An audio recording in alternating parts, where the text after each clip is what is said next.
Assalamualaikum warahmatullahi wabarakatuh. Waalaikumsalam. Halo sahabat OBP, balik lagi sama kita berdua di OBP, obrolan bawah Pohon depan pohon. belakang. Depan pohon. Kita lagi di depan pohon. Baik, sahabat OBP sehat? Alhamdulillah. Oh, yang ini yang kurang sehat. Kan sudah dibilang di episode sebelumnya itu kalau mau sehat 4 sehat 5 miliar. Ya, bagi sahabat OBP semuanya terima kasih yang selalu melihat channel ini. Diputarnya kapan aja nggak apa-apa, terserah. Sambil nyuci boleh, sambil ngapain lagi Bu? Sambil makan, mengantar tidur. Ya, mudah-mudahan dari video-video kami bisa turut menambah apa ya? Hasanah pemikiran kita semuanya, sahabat OBP semuanya, dan juga untungnya buat kita berdua juga karena kita ngomong kita nambah sakofah sahabat OBP juga. Harapannya begitu. Amin ya rabbal alamin. Ya, seperti biasanya OBP selalu menghadirkan hal-hal terbaru. Kira-kira apa nih hal terbaru kita? Sekarang lagi bulan Rajab ya. Nah, Alhamdulillah sudah masuk bulan Rajab.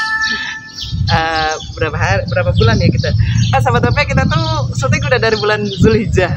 Ini Rajab. Berapa tuh? Dan alhamdulillahnya di bulan Rajab ini, maksudnya kita sampai di bulan Rajab ini dengan suasana yang sukacita. Sebentar lagi Ramadan, Masya Allah. Dan peristiwa yang biasa kita temui di bulan Rajab apa? Isra Mi'raj. Seperti bulan Rabiul Awal ya. Iya, Maulid Nabi Muhammad SAW. Dan bulan Rajab ini ya memang khususnya di Kalimantan Selatan ya, mungkin di wilayah Indonesia ini juga memang semuanya mengadakan gitu ya peristiwa acara untuk memperingati peristiwa Isra dan Mi'raj Nabi Muhammad SAW. Iya. Apa ya? Saya udah dapat nih Bu. Nama lain bulan Rajab. Wah. Rajab atau bulan yang dimuliakan. Halo sahabat OBP, balik lagi. Nah, seperti yang sudah kita janjikan, kita akan ngobrolin tentang peristiwa di bulan Rajab lainnya yang tidak hanya sekedar Isra Mi'raj yang mungkin sahabat OBP banyak ketahui sebelumnya. Nah, kali ini tadi kita mengundang seorang. Kita perkenalkan beliau dulu. Sapa beliau ya. Assalamualaikum Ustazah. Waalaikumsalam. Iya, beliau adalah Ustazah Azizah yang sehari-harinya beliau menjadi guru atau pendidik di sebuah pondok pesantren di Banjarbaru, yaitu Pondok Pesantren Darul Hikmah di Banjarbaru. Nah, apa saja peristiwa atau peristiwa penting apa yang terjadi selain Isra Mi'raj gitu ya? Ustazah, kita pengen tanya dulu ya. Mungkin banyak sahabat OBP yang belum tahu. Tadi peristiwa penting apa yang terjadi selain di bulan Rajab yang itu ya mungkin banyak yang belum tahu dari sahabat OBP. Ustazah, apa nih Ustazah? Iya, baik. Sebelumnya syukran ya udah diajak ngobrol. Kita yang terima kasih saja. Di suasana yang baik, yang cerah, yang kita banyak angin di sini lah.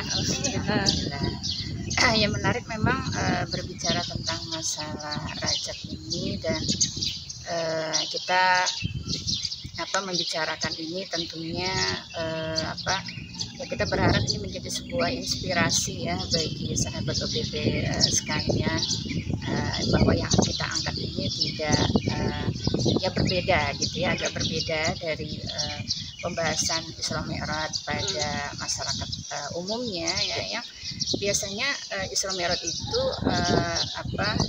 kental ya dengan peringatan Mi'ratan ya, di situ ada hapsian, ada ceramah gitu. Dan kayaknya tidak afdol kalau satu komplek itu tidak mengadakan Mi'ratan, tuh pasti ya kita temukan di setiap komplek atau setiap masjid itu ada gitu. Nah, dan kita juga menemukan setiap pembahasannya itu ya hampir sama. Jangan lupa like, comment, share, and subscribe. Dengan kemujizatan ya, terkait Isra Mi'raj itu sendiri yang ikut dibuat nalar gitu ya. Kemudian juga hikmahnya dari sisi ada perintah untuk menjalankan sholat 5 waktu di situ gitu. Nah, sahabat OBP sekalian, disinilah mungkin yang menjadi khas OBP ya. Kita menghadirkan tema yang sama tapi berbeda. Berbedanya adalah kalau tadi kebiasaannya itu peringatan Isra Mi'raj itu dikaitkan dengan perintah sholat ya, dan juga ya terkait dengan peristiwa Isra Mi'raj itu sendiri. Ya. Nah, kalau tadi yang ditanyakan oleh Budian itu apa sebenarnya yang juga hal penting untuk kita kenang ya, untuk kita bahkan kita ambil pelajaran. Nah, ini yang mungkin banyak tidak diketahui oleh masyarakat pada umumnya adalah suatu peristiwa yang sangat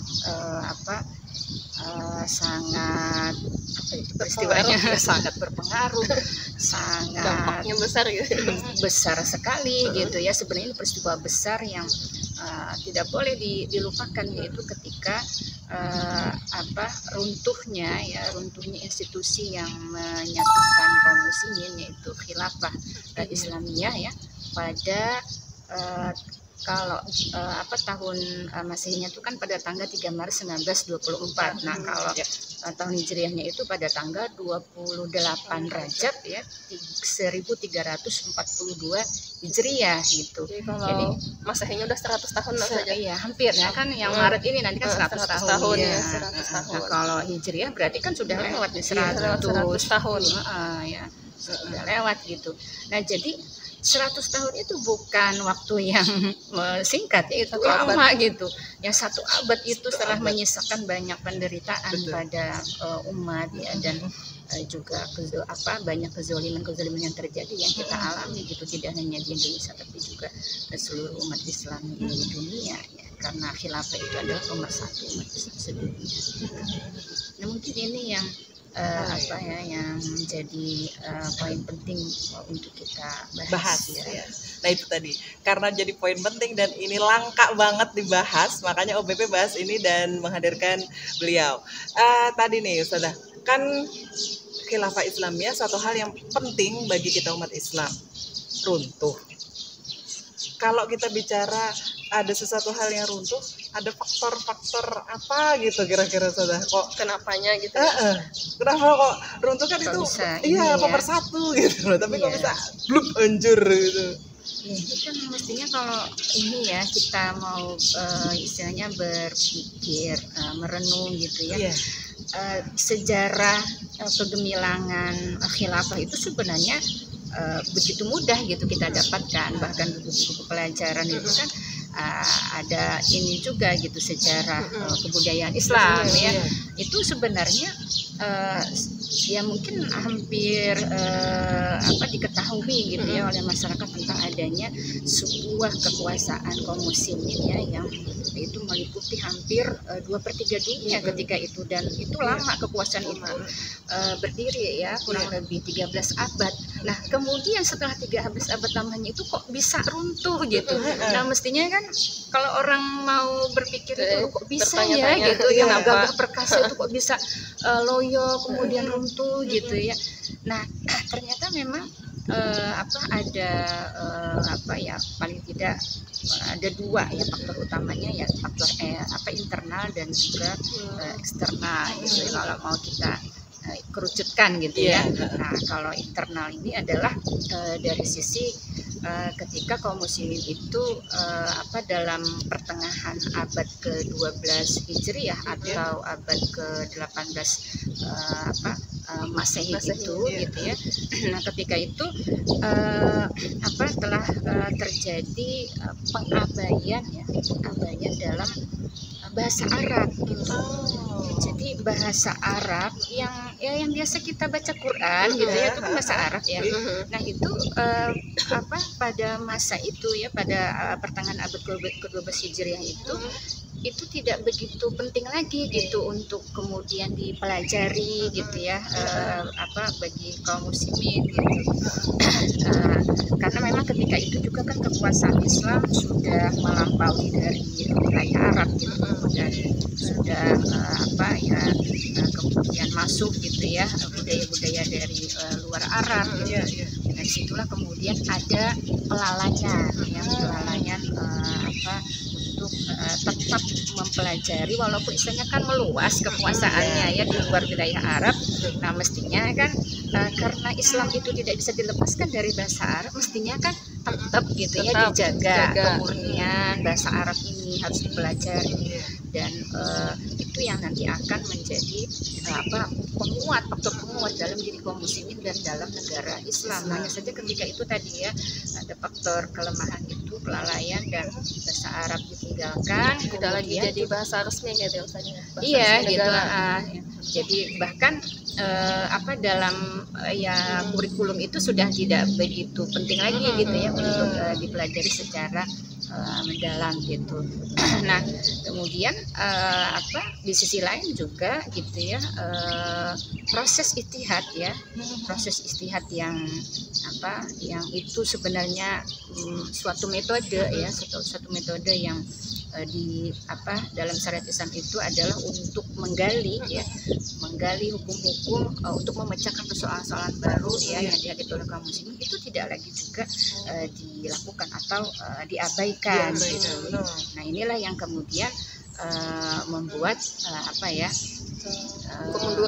kemunduran gitu, karena kan persoalan itu kan pada kaum muslimin terus ada gitu ya, sedangkan untuk memecahkan persoalan itu sudah tidak ada lagi alat untuk bisa memahami Al-Quran, hadis, bahasa Arabnya juga sudah tidak begitu penting lagi. Kemudian ijtihad yang sebenarnya menggunakan bahasa Arab itu kan akhirnya ini gitu ya istilahnya tidak bisa dilaksanakan secara benar gitu ya, karena bahasa Arabnya sendiri juga tidak. Jadilah orang yang taklid aja gitu ya, ikut-ikutan. Iya, kebanyakan akhirnya seperti itu gitu. Nah sehingga persoalan-persoalan yang baru itu ya, yang itu semestinya harus segera dipecahkan itu ya tenggelam gitu ya persoalan itu. Jadi ibarat kayak gunung es lah gitu ya. Dia kemudian ada waktunya kemudian dia itu meledak, yang kaum muslimin sudah tidak bisa lagi membendung gitu. Sampai-sampai ya waktu menjelang keruntuhan daulah khilafah itu, kaum muslimin sudah tidak bisa lagi menghukumi bagaimana hukum memfotokopi Al-Quran itu gitu. Jadi bingung hukum fotokopi Al-Quran itu bagaimana. Jadi apakah itu boleh dalam Islam atau tidak gitu. Nah, ini kan parah gitu ya. Kan kalau ini tidak bisa dipecahkan oleh kaum muslimin, padahal pada masa itu memang sudah berkembang percetakan gitu ya. Teknologi sudah mulai ini gitu berkembang, kaum muslimin tidak bisa memecahkan itu dalam syariat Islam. Bagaimana hukumnya? Akhirnya kan menjadi suatu dilema, mau diambil gimana gitu ya, ditinggalkan juga akhirnya ketinggalan teknologi gitu, yang membuat kemudian mundur ya kaum muslimin. Nah jadi itu faktor internal ya. Internal ini ya sebenarnya kalau mau kita ceritakan juga cukup ya waktunya. Itu singkatnya aja gitu. Singkatnya seperti itu. Nah ada pun faktor eksternal ini juga sebenarnya kalau kita mau searching di Google itu sebenarnya bisa kita temukan bahwa misalnya beberapa puluh tahun sebelum keruntuhan daulah khilafah ya pada 1924 itu sebenarnya sudah mulai banyak khususnya di sini kan Ghazul Fikr yang dilakukan oleh Barat itu yang meracuni kaum muslimin dan khususnya penguasa kaum muslimin gitu ya, sehingga dengan Ghazul Fikr yang contohnya yang paling real ketika itu adalah nasionalisme. Jadi nasionalisme ketika itu begitu gencar diopinikan oleh Barat, ini membuat seperti sebuah angin segar bagi penguasa-penguasa muslim ketika itu untuk mereka terdorong melepaskan diri dari kekuasaan khilafah yang ketika itu kan sudah kekuasaannya meliputi 2/3 dunia, tapi melemah gitu ya, melemah, dan ditambah tadi ada isu untuk membebaskan diri itu, lalu kemudian semakin ya seperti gayung bersambut gitu bagi penguasa muslim untuk mereka padanya pengen membebaskan berdiri sendiri. Iya, berdiri sendiri. Di samping juga ada penjajahan dari luar ya yang dilakukan oleh kaum imperialis gitu. Jadi dua faktor itu yang mungkin bisa kita garis bawahi untuk menganalisa ya Kenapa? Ya, Iya. kenapa sampai daulah khilafah yang begitu kokoh, begitu gagah gitu ya. Nah, itu kok bisa runtuh dan hampir-hampir tidak berbekas lagi pada kita sampai saat ini. Oke. Dua faktor internal dan eksternal saling berkaitan gitu ya, dan juga dan ini yang membuat kekhilafahan yang menyatukan kaum muslimin pada saat itu runtuh, sahabat OBP. Nah, karena tadi di awal sudah dibahas bahwasanya adanya daulah khilafah ini sebelum-sebelumnya juga pernah juga ada di video-videonya OBP, adanya sebuah negara yang dia itu bisa menerapkan seluruh aturan Allah itu ada di situ gitu, di daulah khilafah, dan itu buat kita kaum muslimin seharusnya jadi jadi pembelajaran besar ketika di dalam situ runtuh itu sesuatu hal yang bisa menerapkan hukum Allah di situ runtuh, tentunya ada kalau kita bisa bilang malapetaka. Nah, mungkin nanti di sini Ustazah juga akan menjelaskan apa-apa saja yang termasuk malapetaka, kenapa kok kita hari ini mungkin kehidupan kita kayak begini ya karena tidak diterapkan hukum Allah. Tapi secara ininya mungkin nanti bisa dijelaskan oleh Ustazah gitu ya. Ada hal-hal yang yang dirasakan mungkin kita rasakan, atau mungkin ini mah biasa aja, padahal itu merupakan malapetaka ketika daulah khilafah tadi itu gak ada. Soalnya kan Ustazah, orang kan banyak yang nggak tahu nih tentang khilafah gitu lah. Setelah kita sampaikan terus mungkin tentang khilafah tuh yang menjalankan sistem Islam tuh, dan seperti 2/3 dunia itu dikuasai oleh Islam gitu kan dulu. Bahkan kan kalau di Eropa aja masuk sudah gitu ya tentang Islamnya itu kekuasaan Islam itu. Nah, tapi kan umat itu kayak gitu aja. Nah, modelnya tuh kadang yang berpikir kenapa runtuh, terus apa akibatnya gitu. Seolah-olah tuh ya biasa aja gitu, padahal ini kan sesuatu yang sangat besar gitu pengaruhnya bagi umat Islam. Jadi memang harus kita bahas sama-sama juga ya tentang dampaknya tadi ya, petaka yang kata Bu Dian tadi. Singkat dulu mungkin Ustazah, jadi apa saja dampaknya ketika ini, nanti kita akan sambung di pembahasan berikutnya. Tadi memang menarik ya, kalau tadi ada informasi runtuh, memang apa hubungannya dengan saya gitu ya, keruntuhannya itu. Nah, ini juga harus dibuang ya pemikiran seperti ini gitu. Sebenarnya sangat berhubungan gitu ya. Kita membahas ini justru kan itu berhubungan dengan kita saat ini gitu. Walaupun itu kejadiannya sudah 100 tahun yang lalu, ternyata itu menyisakan kepedihan, menyisakan kesengsaraan, penderitaan bagi kita sampai sekarang karena hilangnya pelindung umat itu, yaitu khilafah itu. Karena khilafah ini ibarat ibu ya, ibu gitu, yang dia punya anak ya, punya keluarga yang istilahnya menjadi tanggung jawabnya untuk dia ayomi. Tapi ketika ibu itu hilang, maka kita bisa bayangkan anak ayam aja kalau kehilangan induknya gimana, ngocak kacir gitu. Nah, apalagi umat Islam yang tadi 2/3 dunia dikuasai gitu ya, kemudian hilang induknya ini, maka memang betul-betul menyisakan penderitaan. Paling tidak ada penderitaan dalam 5 hal gitu ya yang bisa kita garis bawahi di sini. Adalah yang pertama dari sisi akidah ya. Dari sisi akidah, kemudian yang kedua itu adalah dari sisi syariat ya, di mana syariat Allah itu akhirnya juga, atau hukum Allah itu tidak bisa lagi diterapkan karena tidak adanya yang menerapkan itu khilafah atau negara itu gitu ya. Kemudian yang ketiga adalah dari sisi persatuan. Jadi persatuan kaum muslimin itu akhirnya tidak bisa lagi diwujudkan karena tadi terpecah-pecah menjadi negara-negara gitu ya, nation state gitu. Pesawat biasa saja. Iyalah, syuting ada pesawat, itulah khasnya OBP. Tidak bisa diredam. Kemudian yang keempat adalah hilangnya pelindung ya, pelindung dan perisai bagi diri umat Islam, kemudian bagi harta kaum muslimin dan juga bagi Islam itu sendiri gitu. Kemudian yang kelima adalah tidak ada lagi pemimpin yang betul-betul sungguh-sungguh serius untuk mengatur dan mengurus umat Islam. Oke. Baik, 5 hal ini akan kita bahas di kesempatan berikutnya. Video ini akan bersambung, akan berapa bersambungan tunggu aja. Dan kita akhiri dulu ya. Assalamualaikum warahmatullahi wabarakatuh. Waalaikumsalam.